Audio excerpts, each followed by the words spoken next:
इस वीडियो में हम Islamic Iqbal open university course को 247 के चैप्टर 5 के इम्पोर्टेंट क्वेश्चन सॉल्व करेंगे। ये वो इम्पोर्टेंट क्वेश्चंस होते हैं जो 2021 से लेके 2025 तक के पेपर्स में पहले आ चुके हैं और इसके साथ इसमें असाइनमेंट्स के क्वेश्चन भी इंक्लूड किए गए हैं। सब सवालों को लाइन वाइज सॉल्व करेंगे। सबसे पहले क्वेश्चन नंबर 1 है, एक फ्लैट की सालाना कीमत 14 लाख रुपए है। 16% सालाना शरह से काबिल अदा प्रॉपर्टी टैक्स मालूम करें। आपने अगर तो प्रॉपर्टी टैक्स मालूम करना है, ज़कात मालूम करनी है, उशर मालूम करना है, हर वो वैल्यू जिसमें आपको किसी भी चीज़ की शरह दी जाए, आपने उसको सॉल्व करने के लिए असल रकम के साथ मल्टीप्लाई कर देना है। यहाँ पर फ्लैट की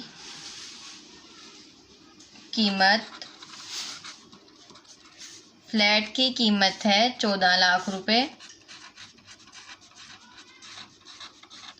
और उस पर टैक्स की सालाना शरह है, टैक्स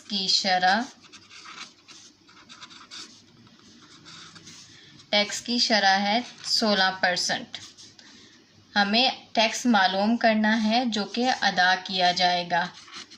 काबिल अदा टैक्स इक्वल टू असल रकम को 14 लाख मल्टीप्लाई 16। परसेंटेज का निशान लगेगा साथ। परसेंटेज के निशान को ख़त्म करने के लिए हम इसको 100 के साथ डिवाइड कर देंगे। 16 डिवाइड 100। अब ये जो 2 ज़ीरो हैं ये इसके साथ कैंसिल हो जाएंगे। हमारे पास यहाँ बचेगा 14,000 और 16। 14,000 को 16 से मल्टीप्लाई कर लेंगे। 2,24,000 ये इसकी काबिल अदा टैक्स की रकम है। सवाल था कि एक फ्लैट की सालाना कीमत 14 लाख रुपए है, उस पर टैक्स की शरह 16% है। हमें टैक्स मालूम करना है। किसी भी चीज़ की शरह दी जाए तो उसको असल रकम के साथ मल्टीप्लाई कर देते हैं। जो आंसर आएगा वो टैक्स की अदा करने वाली रकम है। सवाल नंबर 2 है कि एक बाइसिकल की कीमत 3500 रुपये है। अगर सेल्स टैक्स की शरह 16% हो तो 50 बाइसाइकिलों की कीमत मालूम करें। पहले यहाँ तक सॉल्व कर लेते हैं, देन आगे सॉल्व करेंगे। बाइसिकल की कीमत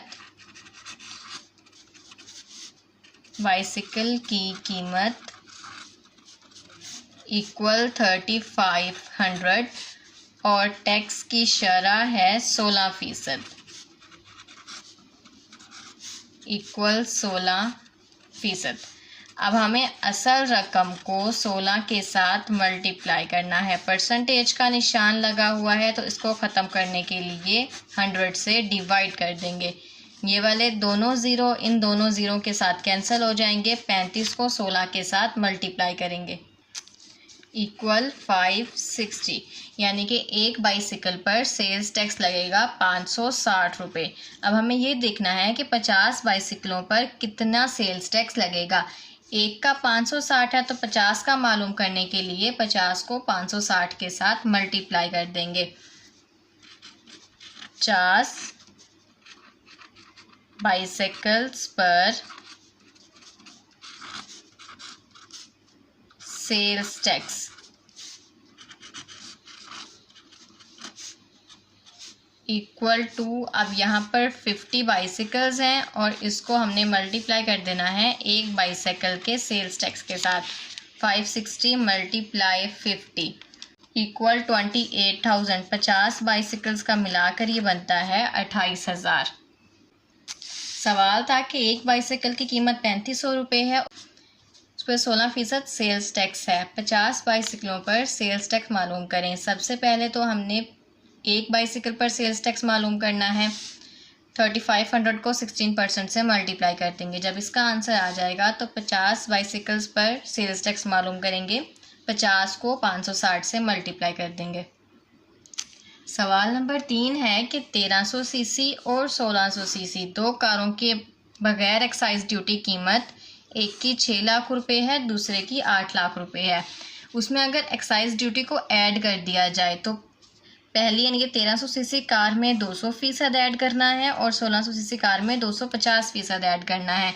हमें दोनों की अलग अलग एक्साइज ड्यूटी के साथ कीमत मालूम करनी है, यानी कि उसमें जो कीमत होगी ना इसके अंदर एक्साइज ड्यूटी भी ऐड करके फिर कीमत मालूम करेंगे। हम 1300 सीसी कार को पहले सॉल्व कर लेंगे। 1300 सीसी कार की कीमत है 6 लाख और उस पर एक्साइज ड्यूटी की शरह है 200%।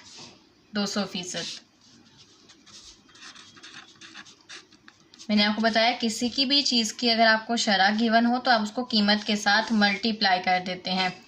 एक्साइज ड्यूटी की रकम मालूम करने के लिए हम इसको मल्टीप्लाई कर देंगे। 6 लाख मल्टीप्लाई 200%, फीसद का निशान ख़त्म कर देंगे और 100 के साथ इसको हम डिवाइड कर देंगे। ये वाले 2 ज़ीरो इसके साथ कैंसिल हो जाएंगे। 6000 को 200 से मल्टीप्लाई कर देंगे इक्वल टू 12 लाख रुपए। अब 12 लाख रुपए एक्साइज ड्यूटी है। सवाल में कहा गया है कि दोनों कारों की बशमूल एक्साइज ड्यूटी कीमत मालूम करें।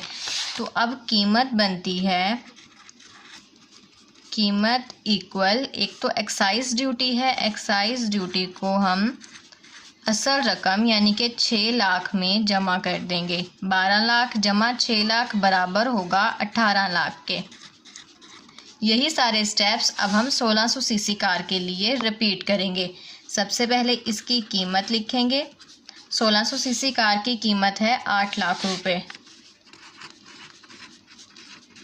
और इसके अंदर एक्साइज ड्यूटी की शरह ऐड करेंगे। शरह है 250%। एक्साइज ड्यूटी मालूम करेंगे। एक्साइज ड्यूटी को मालूम करने के लिए असल रकम यानी कि 8 लाख रुपए को 250 के साथ मल्टीप्लाई कर देंगे और फीसद के निशान को ख़त्म करने के लिए 100 से डिवाइड कर देंगे। 8000 को 250 से मल्टीप्लाई करेंगे तो ये बनेगा 20 लाख।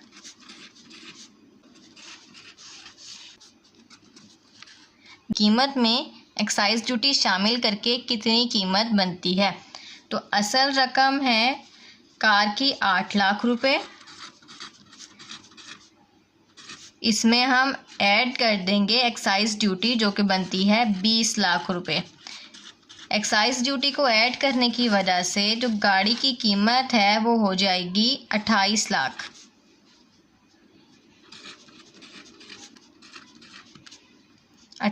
रुपए। सवाल को दोबारा रिपीट करती हूँ। हमें 2 तरह की कार की एक्साइज ड्यूटी के बगैर कीमत बताई गई है और सवाल में कहा गया है कि एक्साइज ड्यूटी पहली यानी कि 1300 सीसी कार के लिए 200% है और 1600 सीसी कार के लिए 250% है। हमें एक्साइज ड्यूटी को ऐड करके कीमत मालूम करनी है। पहले हम एक्साइज ड्यूटी मालूम करेंगे, कीमत को शरह से मल्टीप्लाई कर देंगे। दोनों साइड पर सेम ही स्टेप्स करने हैं। देन जो एक्साइज ड्यूटी आएगी इसमें कीमत को जो असल रकम है उसको ऐड कर देंगे। दोनों कारों की एक्साइज ड्यूटी के साथ कीमत हासिल हो जाएगी। एक की 18 लाख है और दूसरे की 28 लाख है। सवाल नंबर 4 है कि एक शख्स के कुल सालाना आमदनी 6,28,500 रुपये है और छूट की रकम है 1,80,000 रुपये। बाकी जो यानी कि छूट की रकम निकाल कर बाकी जो रकम बचेगी उस पर 3.50% की शरह से टैक्स मालूम करना है और जो टैक्स हासिल होगा उसमें से 15,000 रुपये पहले ही आमदनी में से काट लिए गए हैं। हमने ये बताना है कि बाकी कितने पैसे बचे। सवाल मैं दोबारा रिपीट कर रही हूँ। एक शख्स की कुल आमदनी है 6,28,500 और उसको छूट दी गई है 1,80,000 की। तो पहले हम इन दोनों को माइनस करके असल रकम यानी कि बकिया आमदनी मालूम कर लेंगे। फिर जो बाकी बची हुई आमदनी होगी उस पर 3.50 की शरह से टैक्स मालूम करेंगे और उस टैक्स में से 15,000 रुपये आमदनी में से ही काट लिए गए हैं। तो जो बाकी रकम बचेगी टैक्स की वो बतानी है। सबसे पहले कुल आमदनी लिख लेंगे। कुल आमदनी है 6,28,500 रुपये। उसके ऊपर छूट की रकम दी गई है 1,80,000। 1,80,000 तो हमें बकिया आमदनी मालूम करनी है। बकिया आमदनी के लिए जो कि असल आमदनी है 6,28,500, इसमें से 1,80,000 को माइनस कर देंगे। 4,48,500 बकिया आमदनी आ गई। अब इस आमदनी के ऊपर जो आमदनी बची है हमारे पास 3.50% की शरह से टैक्स मालूम करेंगे। टैक्स की शरह है 3.50%। हमें मालूम करनी है टैक्स की रकम। टैक्स की रकम को मालूम करने के लिए जो आमदनी होती है यानी कि 4,48,500, इसको 3.50 के साथ मल्टीप्लाई कर देंगे। फीसद का निशान नहीं लगाएंगे, इसके साथ जगह पर हम 100 लगाएंगे। ये 2 ज़ीरो इसके साथ कैंसिल हो जाएंगे। 4485 को 3.50 के साथ मल्टीप्लाई कर देंगे। 15,697.5। ये अब टैक्स की रकम आ गई। अब सवाल में बताया गया है कि इस टैक्स की रकम में से जो हमने अभी मालूम की है 15,000 रुपये आमदनी में से ही काट लिए गए हैं, यानी कि हमने टोटल में से 15,000 को माइनस कर देना है।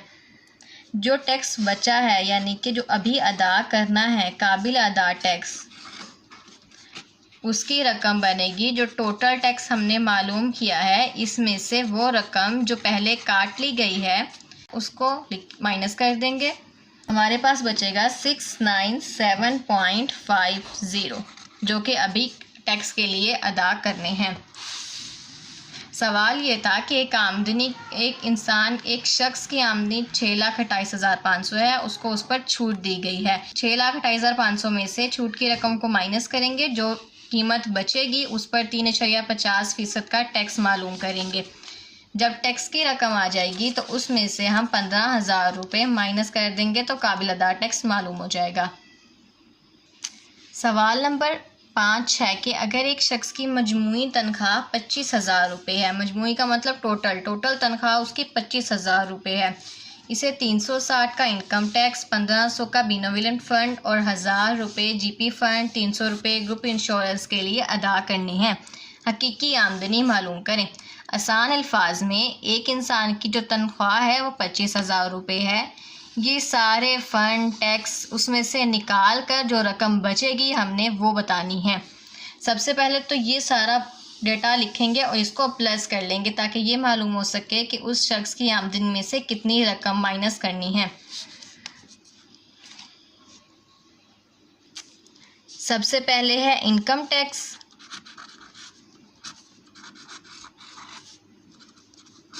इनकम टैक्स है 360 रुपये। उसके बाद बिनोविलेंट फ़ंड है,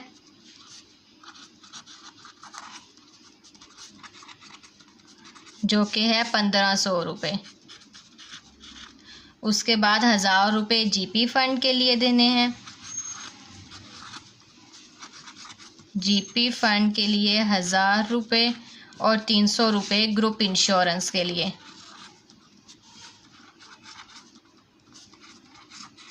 ग्रुप इंश्योरेंस के लिए 300 रुपये।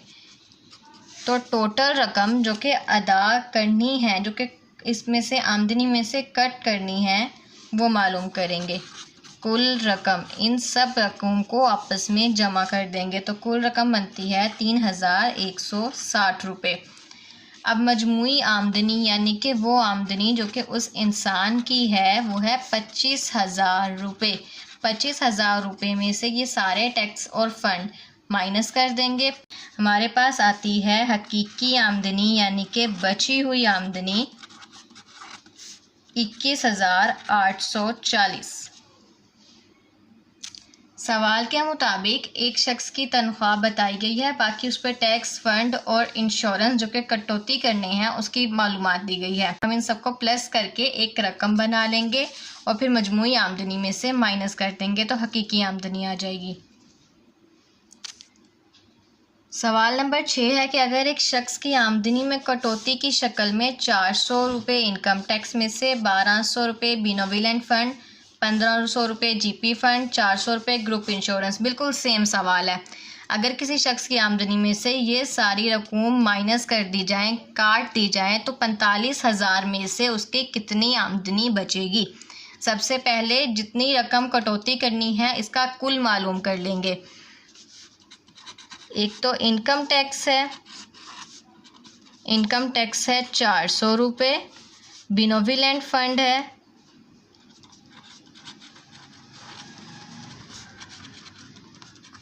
1200 रुपये, उसके बाद जीपी फ़ंड है 1500 रुपये और लास्ट पे ग्रुप इंश्योरेंस जो कि है 400 रुपये। हम इन सब रकम को आपस में टोटल कर लेंगे तो कुल रकम आ जाएगी। कुल रकम है 3500। अब उस शख्स की मजमूई आमदनी है 45,000, तो 45,000 में से 3500 को माइनस कर देंगे। मजमूई रकम है 45,000 और हकीकी आमदनी का मतलब है वो रकम जो इन सारे टैक्सेस को, फ़ंड को माइनस करने से हासिल हो। तो हम 45,000 में से 3500 को माइनस कर देंगे, हमारे पास आएगा 41,500 रुपये। ये सवाल बिल्कुल पिछले सवाल ही की तरह था। हमने सारे टैक्सेस, फ़ंड और इंश्योरेंस के जितने भी पैसे हैं उन सबको आपस में ऐड कर लेना है, फिर मजमूई आमदनी में से उसको माइनस करेंगे तो हकीकी आमदनी आ जाएगी। सवाल नंबर 7 है कि अब्दुल्ला की तनख्वाह की स्लिप जाहिर करती है इसने हफ्ते में 36 घंटे काम किया। एक हफ्ते में 36 घंटे काम किया, इसके अलावा हर हफ्ते उसने 6 घंटे इजाफी काम किया। जो 36 घंटे काम किया उसकी बुनियादी शरह है 60 रुपये फ़ी घंटे के हिसाब से, और जो इजाफी काम किया उसकी शरह है 60 रुपये का 1.5 गुना। अब्दुल्ला की माहाना मजमूई तनख्वाह मालूम करनी है। पहले हम सारा गिवन डेटा लिख लेंगे कि एक हफ्ते में उसने कितने घंटे काम किया। एक हफ्ते में 36 घंटे काम किया और 1 घंटे के हिसाब से 60 रुपये शरह है, तनख्वाह की शरह है 60 रुपये फ़ी घंटा। तनख्वाह की शरह 60 रुपये फ़ी घंटा। तो अब हम तनख्वाह मालूम करेंगे कि एक हफ्ते की कितनी तनख्वाह बनती है। हफ्ते की तनख्वाह 36 घंटे काम किया, 1 घंटे के 60 रुपये मिलते हैं, तो 36 × 60 कर देंगे। 36 × 60 = 160। इसके बाद हमने इजाफी वक्त मालूम करना है। सवाल में लिखा गया है कि जो इजाफी घंटे काम किया है उसमें 1 घंटे का 60 रुपये का 1.5 गुना दिया जाएगा। इजाफी वक्त की तनख्वाह की पहले शरह मालूम करेंगे। इजाफी वक्त की तनख्वाह जो कि 60 का 1.5 गुना दिया जाएगा। 60 को 1.5 से मल्टीप्लाई करेंगे तो 90 आएगा, यानी कि 90 फ़ी घंटा। अब उसके बाद इजाफी वक्त की तनख्वाह मालूम करेंगे जो कि है 90 रुपये फ़ी घंटा, और इजाफी वक्त था 6 घंटे। 6 घंटे काम किया था तो 90 को हम 6 से मल्टीप्लाई कर देंगे। इजाफी वक्त बनता है 540 रुपये। अब एक हफ्ते की टोटल तनख्वाह बनी, हफ्ते की कुल तनख्वाह एक हफ्ते में जो उसने काम किया 36 घंटे उसकी बनती है 2160 रुपये, और जो इजाफी 6 घंटे काम किया उसके बनते हैं 540 रुपये। इन दोनों को जमा कर देंगे तो उसकी एक हफ्ते की तनख्वाह बनती है 2700 रुपये। सवाल के अकॉर्डिंग हमने माहाना तनख्वाह मालूम करनी है और ये एक हफ्ते की तनख्वाह है। एक महीने में 4 हफ्ते होते हैं, तो महीने की तनख्वाह के लिए हम हफ्ते की तनख्वाह को 4 से मल्टीप्लाई कर देंगे, तो ये बनेगी 10,800 रुपये। इस सवाल को दोबारा, एक हफ्ते में 36 घंटे अब्दुल्ला ने काम किया और 6 घंटे इजाफी काम किया। जो 36 घंटे काम किया उसमें 1 घंटे का 60 रुपया दिया जाएगा, और जो 6 घंटे इजाफी काम किया था उसमें 1 घंटे का 60 रुपये का 1.5 गुना दिया जाएगा, यानी कि 60 रुपये में 1.5 गुना बढ़ा दिए जाएंगे। तो इन दोनों को हम मल्टीप्लाई कर देंगे, यानी कि 90। हमने अब्दुल्ला की माहाना तनख्वाह मालूम करनी है। पहले हफ्ते में जो काम किया उसकी तनख्वाह मालूम करेंगे, फिर इजाफी वक्त की तनख्वाह मालूम करेंगे, इन दोनों को प्लस कर देंगे तो हफ्ते की कुल तनख्वाह आ जाएगी। फिर हमें माहाना तनख्वाह मालूम करनी थी। एक महीने में 4 हफ्ते होते हैं, तो 2700 को 4 से मल्टीप्लाई कर देंगे। सवाल नंबर 8 है कि अगर एक शख्स की मजमूई आमदनी 7 लाख रुपए है और उसे 1,50,000 की छूट दी गई है। आप लोगों को याद होगा इसी वीडियो में हमने पहले ये वाला सवाल एक ऐसा सॉल्व किया है जिसमें छूट दी गई थी, और फिर जो बाकी आमदनी बचेगी उस पर 4.5 से टैक्स मालूम करना है। सबसे पहले मजमूई आमदनी लिखेंगे। मजमूई आमदनी है 7 लाख रुपए और इस आमदनी के ऊपर छूट दिया गया है 1,50,000 का। हमें बाकी बची हुई आमदनी मालूम करनी है कि बकिया आमदनी कितनी बचती है। 7 लाख में से 1,50,000 को माइनस कर देंगे, बाकी रकम बचेगी 5,50,000। अब इस बकिया आमदनी पर 4.5% से हम टैक्स मालूम करेंगे। टैक्स की शरह है 4.5%। हमें टैक्स की रकम मालूम करनी है। टैक्स की रकम 4.5% को जो बकिया रकम बची है 5,50,000, इसमें से इसको मल्टीप्लाई कर देंगे। 4.5 एज इट इज़ आएगा, परसेंटेज की जगह पर हम 100 लगा देंगे। ये 2 0 इसके साथ कैंसिल हो जाएंगे। 5500 बचेगा, इसको 4.5 के साथ मल्टीप्लाई कर देंगे, इक्वल टू 24750। ये टैक्स की कुल रकम है। एक शख्स की आमदनी है 7 लाख, उसको 1,50,000 की छूट दी गई है, इसलिए हमने पहले 7 लाख में से 1,50,000 को माइनस करके बकिया आमदनी मालूम कर ली। आगे सवाल में लिखा था कि 4.5% के साथ टैक्स मालूम करें, तो हमने 4.5% बकिया आमदनी के साथ मल्टीप्लाई कर लिया, तो हमारे पास टैक्स की रकम आ गई जो कि है 24,750 रुपये।